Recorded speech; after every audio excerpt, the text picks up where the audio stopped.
Hola a todos. Vamos a ver. Vamos a empezar por los conceptos físicos básicos de la caja de cambio. ¿De acuerdo? Vamos a explicar una serie de conceptos que son fundamentales a la hora de tener en cuenta el funcionamiento de un vehículo. Porque lo primero que necesitamos con un vehículo es que se mueva. Y para que se mueva, lo que vamos a tener que tener es un par en las ruedas que que sea capaz de vencer la resistencia que se oponen a la marcha del vehículo. ¿De acuerdo? Entonces vamos a empezar por definir ciertos conceptos: fuerza, par, trabajo, potencia, y luego vamos a integrar esto con lo que es capaz de darnos el vehículo y vamos a ver cómo podemos adaptar una cosa a la otra. Bueno, tenemos aquí nuestros conceptos físicos de la caja de cambio y vamos a empezar. Concepto fuerza, perdón. Concepto fuerza. Bueno, se mide en Newton y es la fuerza necesaria para proporcionar una aceleración de 1 metro partido segundo cuadrado a un objeto de 1 kilogramo de masa. Lo tenéis ahí en la formulita, ¿vale? Entonces, ¿qué ocurre?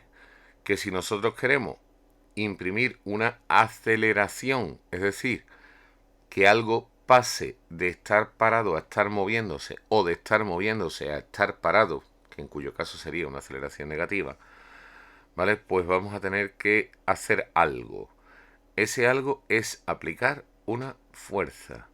Y esa fuerza en el sistema internacional se mide en Newton, ¿vale?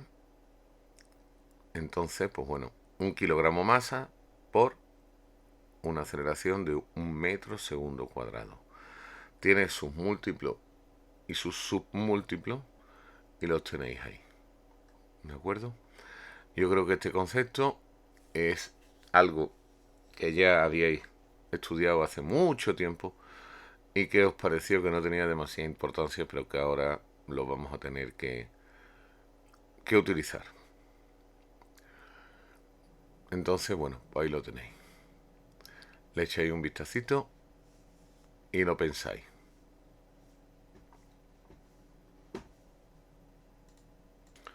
Siguiendo el libro, aunque a mí me parecería más lógico explicar primero los conceptos, el libro ahora entra en la resistencia que nos vamos a encontrar para hacer que el vehículo se mueva. Tenéis ahí la resistencia al avance del vehículo y tenéis una fuerza de empuje, es decir, el coche tiene que superar la resistencia al avance para poder aumentar su velocidad, es decir, imprimir una aceleración. Para mantener la velocidad, la fuerza de accionamiento, la fuerza de empuje, tiene que ser igual a la resistencia al avance. Y para acelerar, la fuerza de accionamiento tiene que ser mayor que la resistencia al avance. Es decir, la fuerza de empuje tiene que ser mayor que la resistencia al avance. Esto, bueno, lo vamos a poder solucionar si somos capaces de entender cuáles son las fuerzas que se oponen al avance del vehículo. Las fuerzas que se oponen al avance del vehículo son la resistencia por inercia, la resistencia a la rodadura, la resistencia del aire, la de la calzada y la resistencia por rozamiento mecánico. Vamos a empezar por la primera, la fuerza de inercia. Dice que la inercia es la propiedad que tienen los cuerpos de resistirse al cambio de estado en el que se encuentran. Bueno, el cambio de estado significa el cambio de estado dinámico, es decir, parado, moviéndose, de velocidad y demás. Perdonad si hay un poco de ruido, pero estoy cambiando el micro de sitio para que no se pierda la voz. Dice que es la propiedad que tienen los cuerpos de resistirse al cambio de estado en el que se encuentra, tanto cuando está en movimiento y se quiere aumentar y disminuir su velocidad, como cuando se está parado y se quiere iniciar su movimiento. Un cuerpo conserva su estado de reposo o movimiento si no hay una fuerza actuando sobre él. Vale, esta fuerza que tiene que actuar sobre él es igual al producto de la masa del cuerpo por la aceleración que queramos imprimir, tanto sea positiva como negativa. ¿De acuerdo? Vale. Pasamos al siguiente. Vemos si hay alguna duda, pues ya sabéis. Aquí estoy para que me preguntéis en clase cuando queráis. O en los recreos o en las prácticas. Resistencia a la rodadura. ¿Esto qué es? Debido al peso que soporta la rueda, los neumáticos ejercen presión sobre el terreno. Esta presión provoca que el neumático se apoye sobre una superficie más o menos grande que origina el rozamiento con el terreno y por tanto una resistencia. Bueno, no es el rozamiento. Aquí lo que estamos hablando es que tenemos que deformar un cuerpo que rueda para poder hacer que el vehículo avance. ¿De acuerdo? Es decir, cuanto más deformable sea el contacto entre el vehículo y el terreno, o cuanto más deformable sea el terreno, más difícil será que nuestro vehículo ruede. Esto lo podéis ver claramente cuando tenéis una rueda hinchada y la ponéis en arena, ¿vale? Si alguno ha intentado pedalear con su bicicleta por arena blanda, os habrá dado cuenta bueno, que la cosa se complica. O si alguno ha querido pedalear con su bicicleta o mover un coche o empujar un coche con las ruedas deshinchadas, pues se habrá dado cuenta que la cosa se complica mucho. Esto es la resistencia a la rodadura. Cuanto menos deformación tenga la rueda y menos deformación tenga el terreno, menor será la resistencia a la rodadura. Por eso los trenes tienen ruedas de acero y funcionan sobre raíles de acero, para que la deformación sea mínima. Ningún camión podría tirar de un convoy de tren como el de los trenes si este estuviera montado sobre ruedas de goma. Vamos, ni siquiera una locomotora podría hacerlo. ¿De acuerdo? La resistencia a la rodadura de todo el tren sería tan bestial que no tendríamos potencia como para poder tirar de él. ¿De acuerdo? Sin embargo, cuando estamos con ruedas de acero sobre raíles de acero, apenas si hay deformación, apenas si hay resistencia a la rodadura y la cosa, pues bueno, se convierte en posible. ¿Problema que tenemos? Que todo lo que sea disminuir la resistencia a la rodadura es luego problema para parar el vehículo que estamos moviendo. ¿Vale? Cuanto menor resistencia a la rodadura, menor capacidad de frenado. Así que, bueno, por eso los trenes... y menos capacidad de tracción en cuesta. Por eso los trenes tienen una pendiente máxima de un 3 por 1000 y por eso es tan difícil pararlo cuando la cosa se pone fea.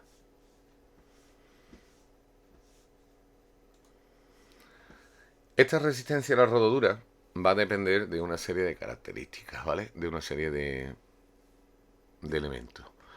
Aquí tenéis el peso del vehículo. Cuanto mayor sea la fuerza normal ejercida sobre la superficie, pues mayor va a ser la resistencia. Va a depender de la naturaleza del suelo y va a depender de la naturaleza del elemento rodante, en este caso de los neumáticos, porque estamos hablando de coches, ¿no? Cuanto más blando sea el suelo, mayor será la resistencia de la rodadura, y cuanto más blando sea el neumático, mayor será la resistencia de la rodadura. Entonces, pues bueno, no solamente eso, sino que también, como veis aquí, pues bueno, la profundidad, el tipo de la huella del neumático, etcétera. Si está más desinflado, hay mayor superficie de contacto, hay mayor deformabilidad del elemento, y entonces, pues bueno. Entonces, pues bueno, lo tenéis aquí y no hay mucho más que hablar. Si hay algún elemento intermedio, como puede ser el agua, como puede ser el hielo, como puede ser, pues bueno, pues el coeficiente de fricción disminuye. Pero ya digo que esto no estamos hablando de coeficiente de fricción, estamos hablando del coeficiente de rodadura. Dice que el máximo coeficiente de fricción para un vehículo se da en una calzada seca, sólida y de buena adherencia. Nos está mezclando la fricción con la rodadura. Cuidado, una cosa es el contacto, ¿de acuerdo? Y otra cosa es la rodadura. Cuanto menor sea el contacto, menor es la rodadura, eso es cierto, pero bueno, estamos mezclando dos conceptitos. Dice que cuando la fuerza de fricción es mayor que la fuerza motriz, se dice que la tracción es buena. Por tracción se entiende la capacidad de la rueda para transmitir toda la fuerza que le transmite la transmisión. Si el coeficiente de fricción disminuye, la fuerza de fricción disminuye. Si la fuerza de fricción cae por debajo de la fuerza motriz, se produce deslizamiento. ¿Vale? Aquí tenéis un cuadro recordatorio. Le echáis un vistazo. Y luego te aparece la resistencia al aire. La resistencia al aire es ¿qué es lo que es? Bueno, pues que cuando nosotros nos movemos estamos atravesando un fluido. Ese fluido es el aire que nos rodea. Y aunque nos parezca que no está, porque estamos acostumbrados a atravesarlo continuamente, el fluido está. Está y está bien presente, vamos. Está bien presente y el que no se lo crea, pues que saque la cabeza por la ventanilla cuando el coche vaya a 120 km por hora. Por favor, que lo haga si no va conduciendo, ¿vale? O que se monte en una moto y no se ponga casco ni gafas. Y cuando pase de 60 a 70 km por hora se dará cuenta de que realmente tú estás atravesando algo. Hay una, hay una superficie de contacto con este algo, ¿vale? Que nos va a determinar nuestro coeficiente de penetración aerodinámica, la superficie y además la forma. Es decir, nosotros tenemos que atravesar un fluido y cuanta más superficie opongamos al avance, pues mayor va a ser esa resistencia. Y cuanto más plana y perpendicular a la dirección de avance sea, pues peor. ¿De acuerdo? Ahí tenéis unos ejemplos de coeficiente de penetración aerodinámica. Aparte de eso, también tenemos que tener en cuenta que esta fuerza de resistencia a la penetración del aire no es lineal, sino que es prácticamente exponencial, bueno, o por lo menos logarítmica. ¿Vale? Tenéis aquí, en esta tablita, ¿de acuerdo? Aquí lo tenemos. Tenéis la fuerza del aire y la fuerza de la rodadura. La fuerza de la rodadura es lineal. Es lineal. Cuanto más velocidad, más resistencia de la rodadura. Pero la fuerza del aire se nos dispara. Se nos dispara. ¿De acuerdo? Y hay un momento en el cual este disparo se vuelve mucho más acentuado. Por eso, como ya os he explicado en clase, se dan los consumos a 90 y 120 km por hora en los coches. Porque hasta 90 km por hora la resistencia al aire es relativamente importante, pero a partir de 90 km por hora la cosa se nos dispara. Se nos dispara y por eso te dan también el consumo a 120. Es decir, no estamos hablando de una linealidad. Para que lo entendáis mejor, si os metéis en una piscina o os metéis en la playa, ya eso depende de cada uno, lo que le guste los saladitos, pues veréis que cuando vais andando despacio, la resistencia del agua es relativamente baja. Pero cuanto más rápido querráis correr metidos en agua, más difícil os va a resultar. No es lineal, ¿vale? No es lineal. Bueno, pues el aire es un fluido exactamente igual que el agua. Así que aplicaros el cuento y sacad las conclusiones, ¿vale? Otra de las resistencias que vamos a encontrarnos es la resistencia por pendiente. Vamos a ver, aquí ya vamos a entrar en terreno pantanoso para algunos de ustedes. Ya os lo he explicado. Tenéis que repasaros conceptos básicos de trigonometría. ¿Esto qué significa? Que cuando yo tengo un coche en una pendiente, va a haber una fuerza que va al centro de la Tierra, que es la gravedad, pero que cuando tenemos la pendiente tendremos que descomponer esa fuerza en dos componentes. Una, tenemos aquí la figura de la derecha, ¿vale? Una que es una fuerza perpendicular al suelo y otra que es una fuerza paralela al suelo. La fuerza paralela al suelo tira del coche para atrás y la fuerza perpendicular al suelo pega el coche al suelo. Iros haciendo una idea. Quiero decir, si yo llevo esto al extremo, que es lo que me gusta a mí hacer para enseñar y para demostrar las cosas, si el coche estuviera sobre una pared vertical, nada lo pegaría a la pared y todo tiraría de él para atrás, con lo cual el coche se caería. Si el coche está completamente plano, nada tiraría del coche hacia atrás y todo lo pegaría a la superficie en la que está. ¿Vale? Cuando vamos inclinando el suelo, va a aparecer una resistencia al aire, va a aparecer una resistencia por inercia, va a aparecer un rozamiento, va a aparecer un montón de cosas. Y cuando la fuerza que tira para atrás supera a la que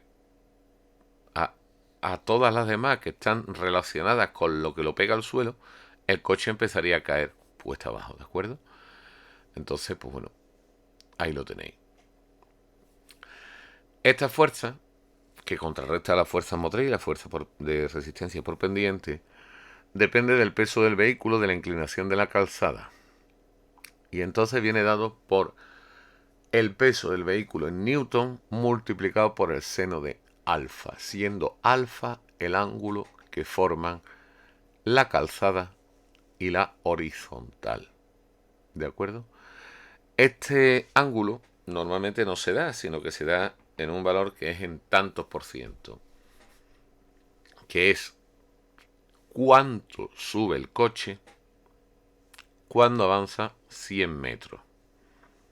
Así que si tenemos un 20%, significa que el vehículo habría subido 20 metros en un recorrido de 100. Y si tenemos un 100%, significa que el coche habría subido 100 metros con una horizontal de 100. Es decir, estaríamos hablando de un ángulo de 45 grados. ¿Vale? Pararse, pensarlo y vámonos que nos vamos, porque es que más no podemos hacer. Yo creo que ya lo he explicado en clase. Aquí tenéis el ángulo alfa y si tenemos las razones trigonométricas, tenemos que el cateto menor partido por la hipotenusa sería el seno. Tenemos que el cateto menor partido por el cateto mayor sería la tangente. Y tenemos que el cateto mayor partido por la hipotenusa sería el coseno. Estos son razones trigonométricas básicas y os mandaré algún archivito, algún enlace para que lo repaséis. ¿De acuerdo? Pues como en este caso lo que tenemos es el cateto menor y el cateto mayor, ¿vale? Pues lo que tenemos es la razón de la tangente. Y entonces tenemos que 100 metros partido por 1000 metros es la tangente de alfa. Con lo cual, alfa será el arco tangente de 100 partido por 1000.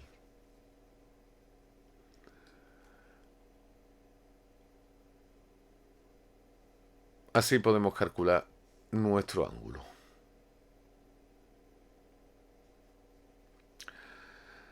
Bueno, ya digo que os mandaré un enlacito para que repaséis las funciones trigonométricas básicas.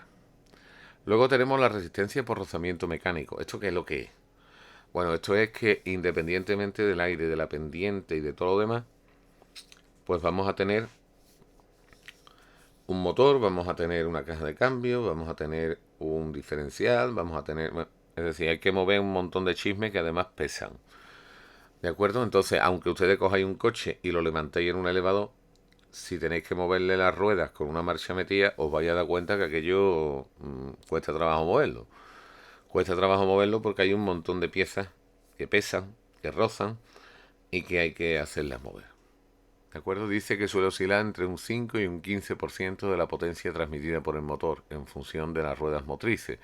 Claro, si nada más que tenemos que mover 2 ruedas, tendremos menos rozamiento. Si tenemos que mover 4 ruedas, pues tendremos más rozamiento. Esto es la diferencia entre un 4x2 y un 4x4.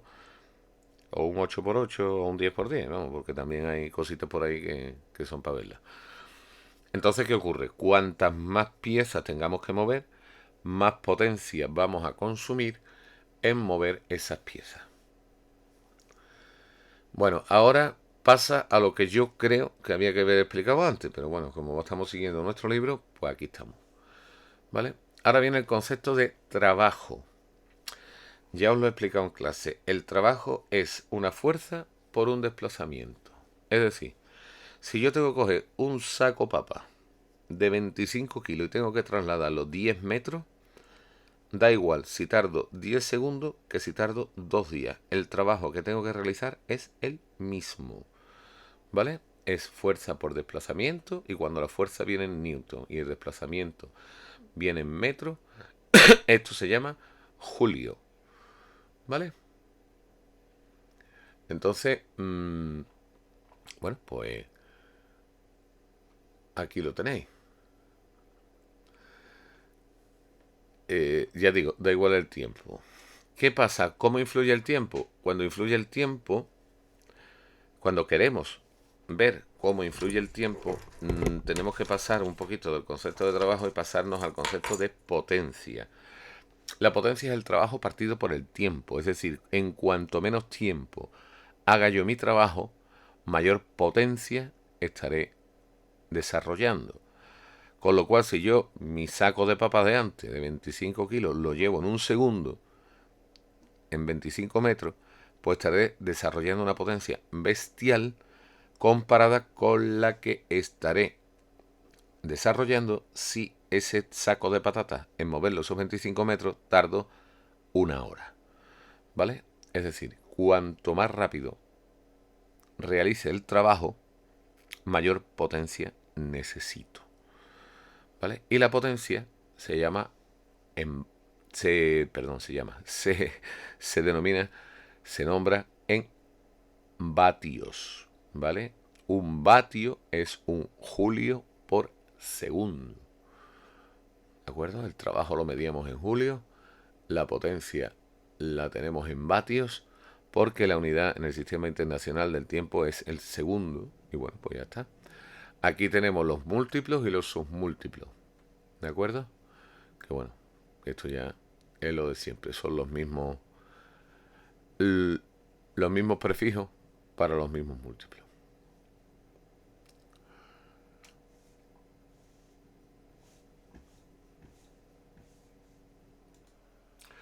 Bueno, vamos a ver. Resumiendo el tinglao. Si yo tengo que pasar de que un kilo de masa esté parado a que empiece a moverse a 1 metro por segundo, tengo que aplicar una fuerza de 1 newton. ¿De acuerdo? Eso va a hacer que se le imprima una aceleración de 1 metro segundo cuadrado. Es decir, que pase de parado a una velocidad de 1 metro por segundo en un segundo. ¿De acuerdo? Eso es fuerza.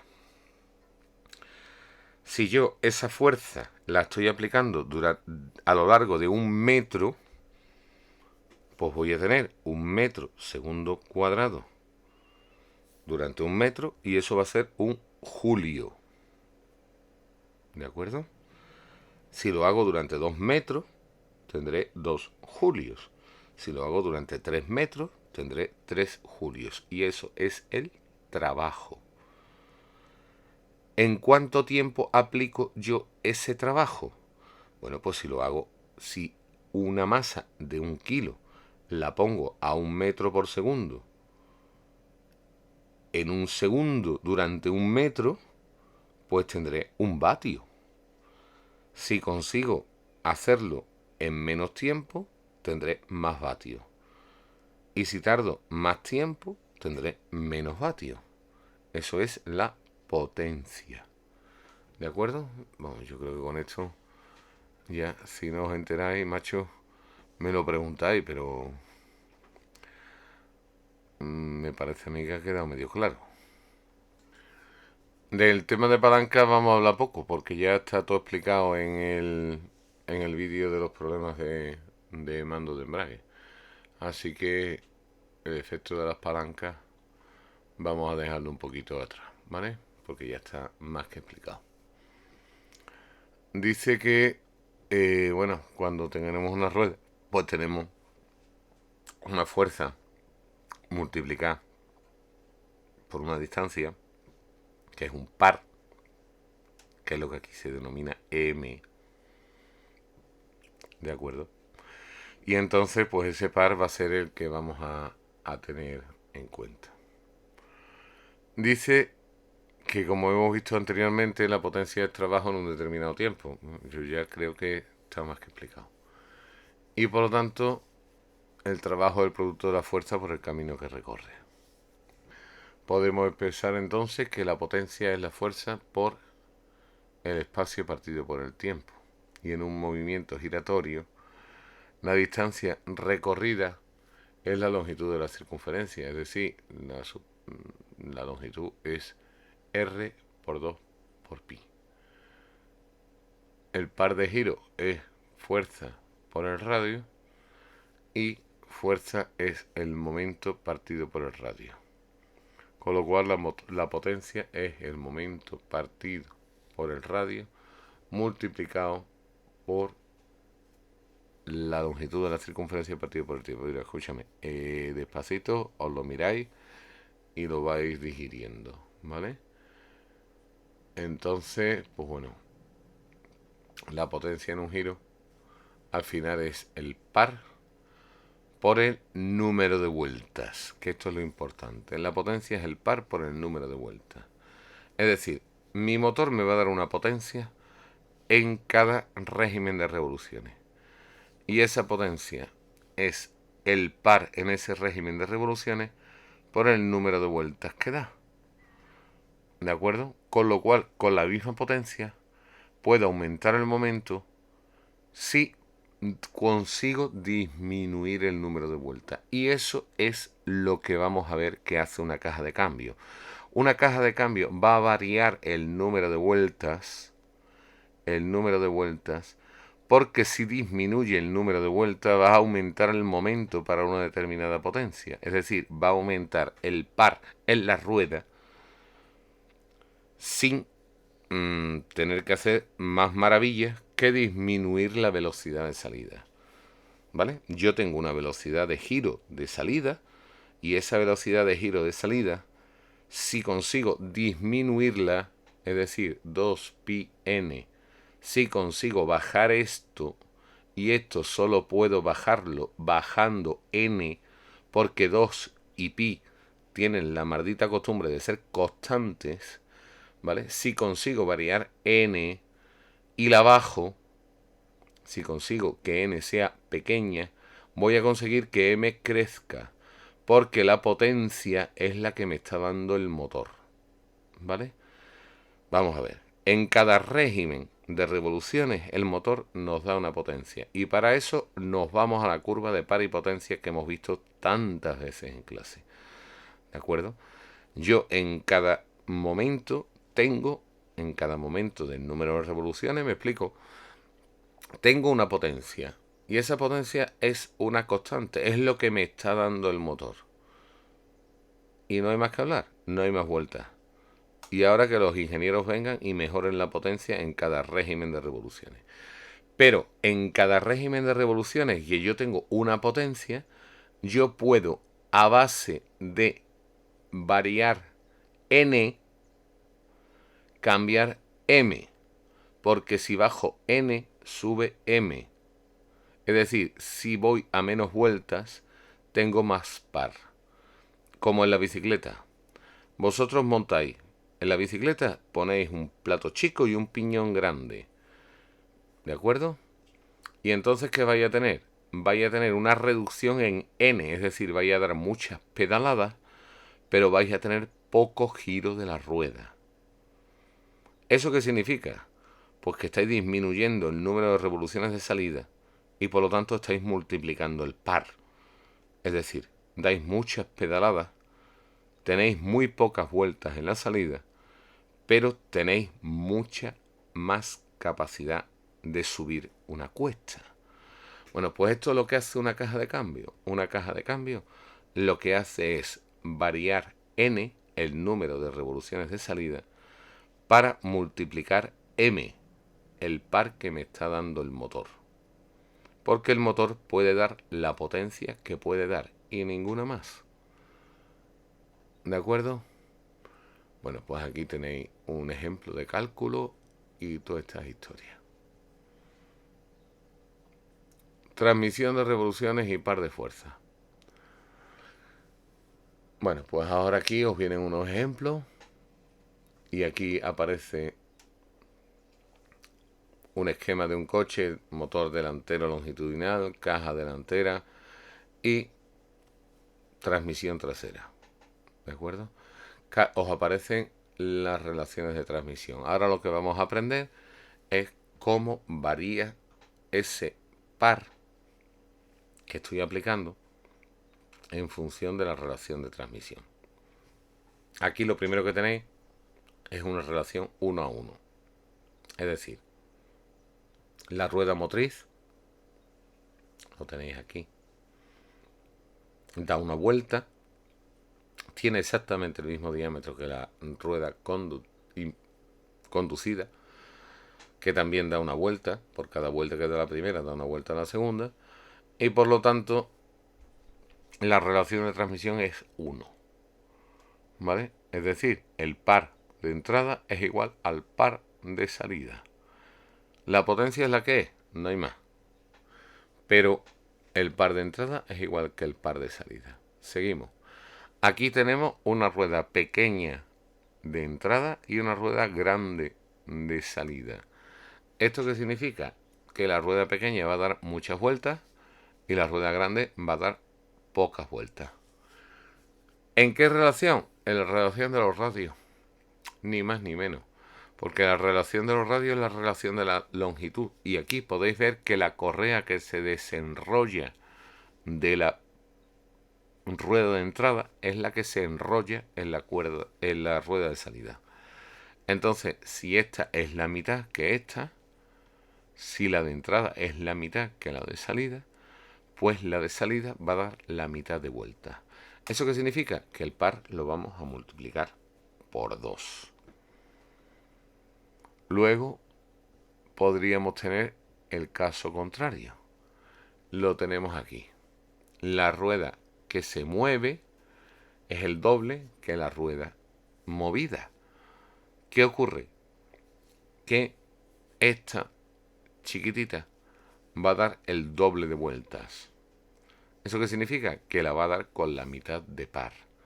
Tenemos aquí una desmultiplicación en la primera parte de la figura 524, donde tenemos que hay una rueda pequeña motriz y hay una rueda grande conducida. Entonces, lo que pasa es que, bueno, pues será lo que tenga que ser. La relación es entre los diámetros. Como los dientes tienen que ser iguales, el número de dientes nos vale también. O sea que, contando el número de dientes de la rueda impulsora y de la rueda impulsada, podemos conocer la relación de transmisión. ¿De acuerdo? Aquí tenéis un problema en el libro, lo podéis hacer y podéis sacar conclusiones. Vamos a ver. Vamos a lo que vamos.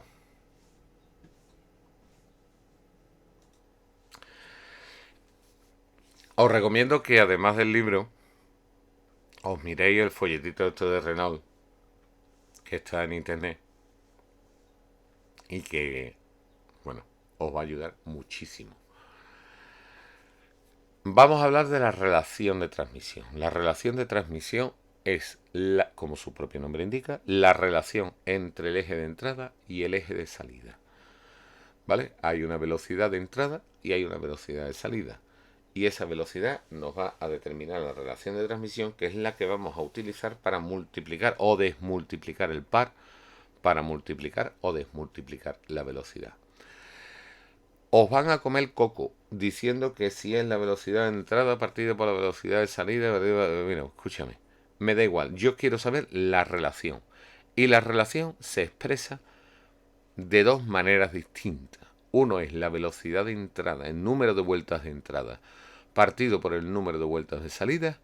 Y la otra manera, que es exactamente igual de válida, es la velocidad de salida partido por la velocidad de entrada. Mire usted, me da igual. Cuando yo digo que una relación de transmisión es de 2 a 1 y pongo un 2, una raya o dos puntitos y después pongo un 1, lo que quiero decir es que 2 vueltas de la entrada son una vuelta de la salida.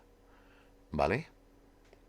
Entonces, cuando ustedes me quieran decir que un mecanismo es reductor y que por cada 2 vueltas de entrada da una vuelta a la salida, me ponen un 2, 2 puntitos y un 1, o me ponen un 2, una barra diagonal y un 1. Y yo entenderé perfectamente que por cada 2 vueltas de entrada está dando una vuelta de salida. ¿Ustedes quieren expresar esto de la manera contraria? También me vale. Me ponen 0,5. ¿Eso qué significa? Eso significa que el número de vueltas de salida partido por el número de vueltas de la entrada es una cifra. Y esa es la cifra que ustedes me están dando. Y esa cifra es 0,5. Se puede hacer al derecho o al revés.